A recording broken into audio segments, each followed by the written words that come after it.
So, hello, Aric. Thank you for joining us. So, these conversations recently released by the JIT are pretty explosive, and they quite clearly point finger at Russia's direct involvement in the war in Donbas. Can they be viewed as direct evidence that this is a war between Russia and Ukraine, in your opinion? Yeah, of course. Of course, there are some very minor elements of a civil war within this, but of course, it's predominantly a conflict between Russia and Ukraine. And the local, so-called local separatists or whatever, are either directly controlled by Moscow or are heavily financed and supported by them. But this is stuff we knew already back from 2014. But the new calls published by the JIT last week are really important in that they actually hear these things that we've known since 2014 from the mouths of some high-ranking Kremlin and DNR, LDNR officials. So you have Borodai, who used to be the prime minister of the DNR, and Surkov, who of course is the presidential aide in the Kremlin, who are saying the things that we've known for years and years and years, that the DNR is directly managed and financed and controlled by Kremlin actors. But it also shows that the situation wasn't super streamlined and easy to control, because you had competing interests between the FSB, the GRU, the presidential administration, and the Ministry of Defense to some extent within the LDNR. So you had the FSB and the GRU working both with and against one another, with the Donbas being kind of the playing field for their internal conflicts.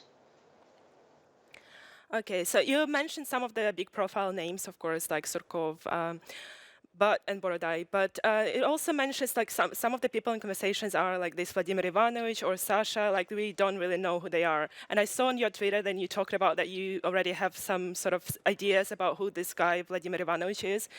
Could you tell a bit more about that, please? Well, I'm not going to say it here because we haven't confirmed 100%, but we know he's a pretty senior official or officer, or whatever, within Russian security services.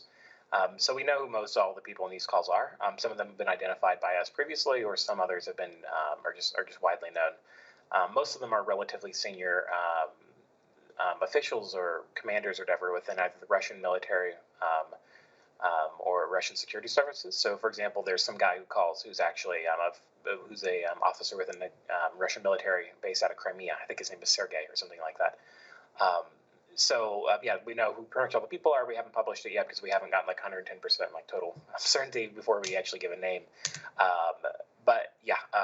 This Vladimir Ivanovich guy is definitely the most important person who's not been publicly identified yet, because he clearly is a go-between between the Russian security services and Ministry of Defense. I think he mentioned Shoigu at some point, and with the LDNR.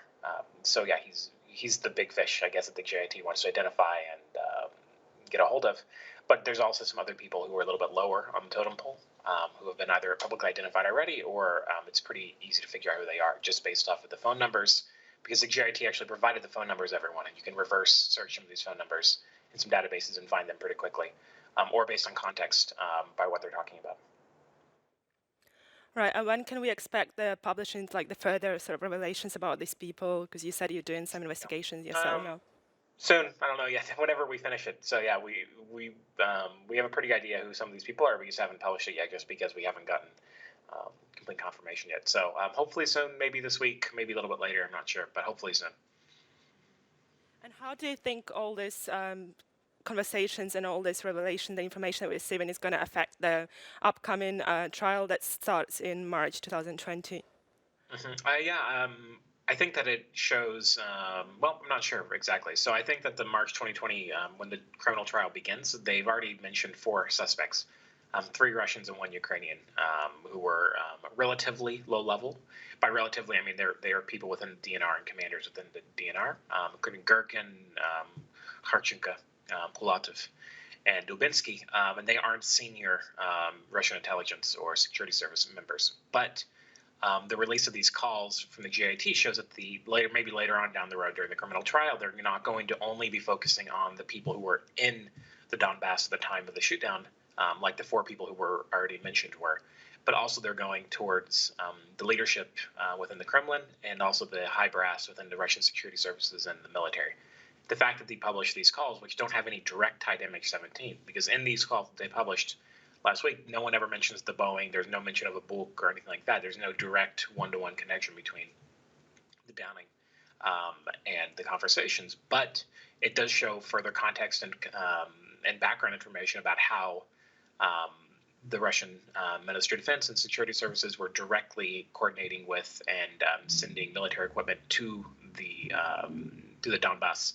And so that this would only be done, and the only reason why they would ever publish this information is if they later on wanted to build their case to include Kremlin and Russian security service officials in the criminal case, because if there are many provisions within international law to where if some weapons were provided without proper instructions and safeguard measures, which obviously didn't happen with the book, considering we're talking right now, then Russia could also be found liable for negligence of the military equipment and personnel that they provided. That even if MH17 shooting down, which was an accident, which it was an accident, they didn't mean to shoot down a passenger plane.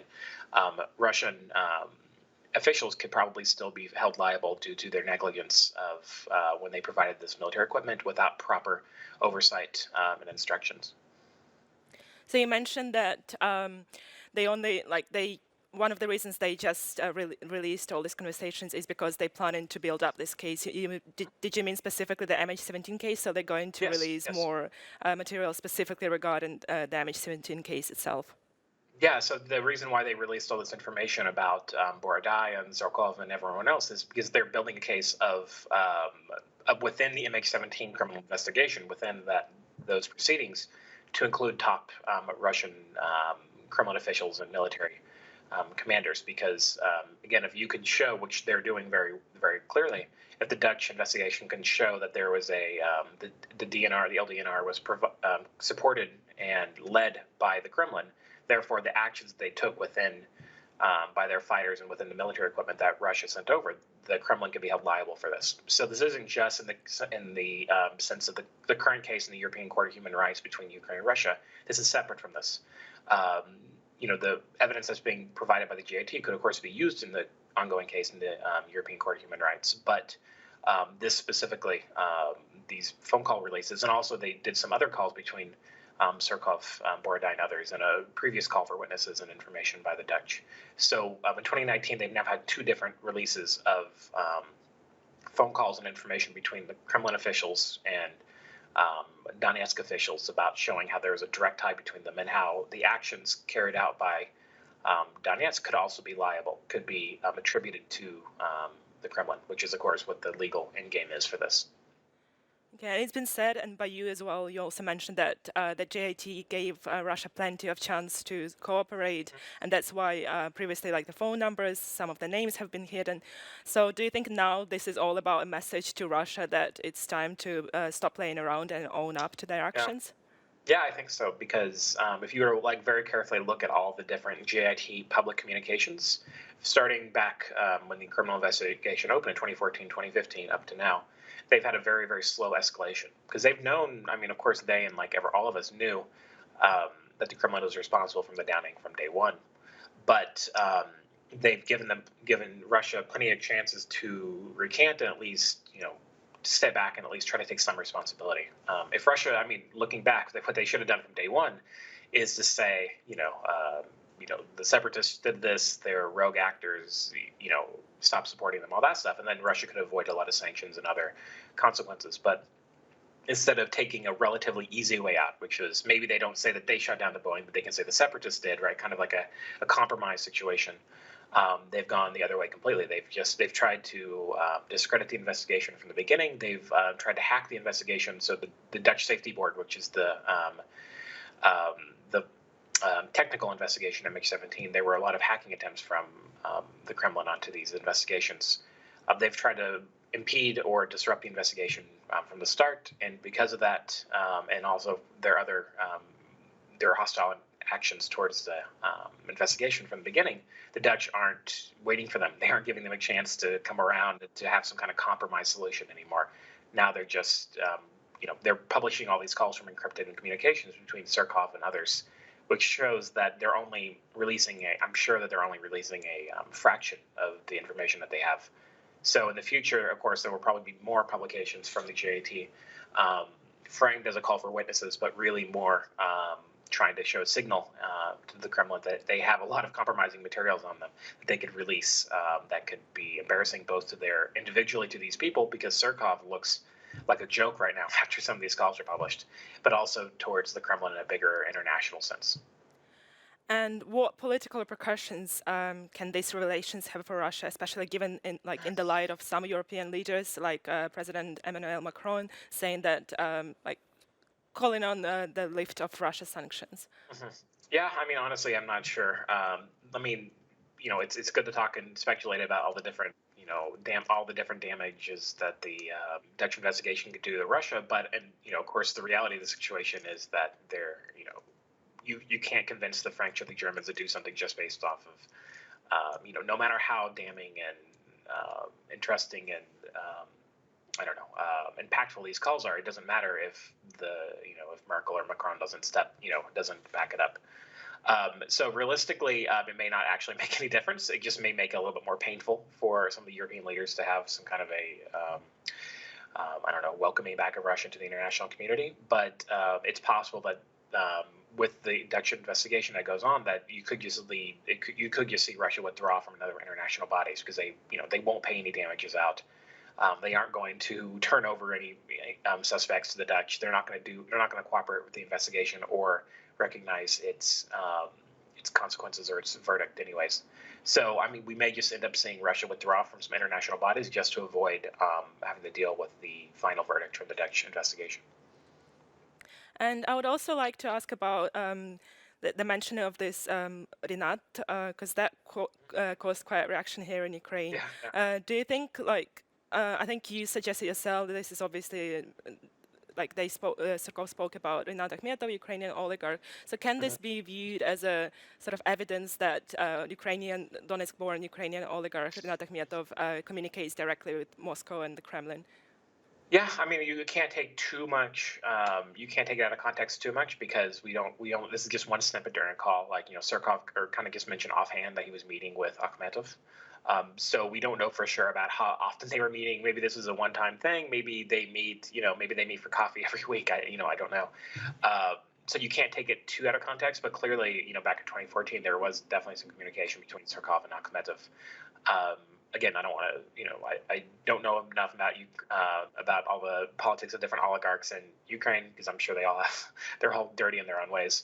But Akhmetov definitely, as he is from Donetsk, he already was a little bit more suspect in having potential ties to Surkov and other Russian bodies. And I mean, I don't know for sure, but it's definitely worth following up more to see if you can corroborate this with further information and going back to the 2014 reports and seeing if you can find other reports about cooperation or communication. Who knows how much cooperation it is, but communication for sure between Akhmetov and high-level Kremlin officials like Surkov. And probably last question. Does Bellingcat do their own sort of investigation at the same time as JIT, and what can you say about the work that you specifically doing with regard to the MH17 case? Yeah, but we're still investigating all these things. Of course, we're digging into all the different specific bits of information that came from the JIT last week. But yeah, we're still doing research in MH17. The basic facts of the case are long since established and done. We know the weapon, the murder weapon. We know the main suspects and everything else. It's just some of the little details around the edges that we're trying to figure out, the exact hierarchy and chain of command. So we know pretty much who was with the book when the shootdown happened, largely thanks to the findings that have been published by the Dutch investigation. We know who some of the bodies were that were responsible for this. So, of course, you have the GRU. To a lesser extent, you have the FSB. You have the so-called Ministry of Defense of the Donetsk People's Republic. They were the ones who were the most responsible, I guess you could say, for the downing. But some of the smaller details about exactly what the hierarchy was, who was reporting to whom, and who are the real identities of some of these people who were being reported to, who are the colleagues of the people most responsible, things like that. We're still working on those things, and we're digging around. And we have a pile of names, or we have some things established that we just haven't published yet because we're just waiting for the right time and context and everything to do so. But those are just relatively minor things that only 1% of the people watching or listening to this could really care about or understand, because they're very, very, very highly in the weeds details about the exact military hierarchy of Russian intelligence services and what was happening in the summer of 2014 in the Donbas, and exactly, who was the commander of so-and-so in Moscow and who was in Krasnodar at the time, and all those details. But the main stuff is done. It's just kind of the very minor details that we're still working on establishing, and we're going to keep publishing on this until we run out of stuff, which may never happen. So yeah, we'll keep on working on it. And what outcome do you think this can have for Russia with regards specifically to the MH17 case, like to the trial, how it can all end, or can you give like some sort of prognosis with this? Yeah, I mean, like it would be wonderful if it turns out that there was a very firm and conclusive determination by the Dutch within a few years, and Russia adhered to it, and they turned over suspects, and but of course that's never going to happen. So I mean, realistically, what's going to happen is that Russia will never recognize the verdict. Everyone who's tried and who's convicted in the case will never leave Russia again. They'll never be extradited. They'll probably be national heroes because they're being pointed out by an American or Western conspiracy. So realistically, probably nothing will happen. The only thing that'll happen is that the people who are convicted will never be able to go to vacation in the south of France or Greece again, because they'll never be able to enter countries outside of Russia. But who knows? I know maybe Putin will have some epiphany, like a road to Damascus moment, and turn everyone over. But I think I don't think anything will realistically happen. But maybe other GRU or FSB operations can be disrupted based off of different findings of the JIT, because the JIT's all this research into MH17 has led to a bunch of other interesting findings and uncoverings of GRU and FSB activities around Europe and of course in Ukraine especially. And so even if the specific people around MH17 never face justice, at least there's other peripheral effects about how we now understand how the GRU and FSB work, and how we have information about other cases that they've carried out, even if those people will never be in The Hague, unfortunately.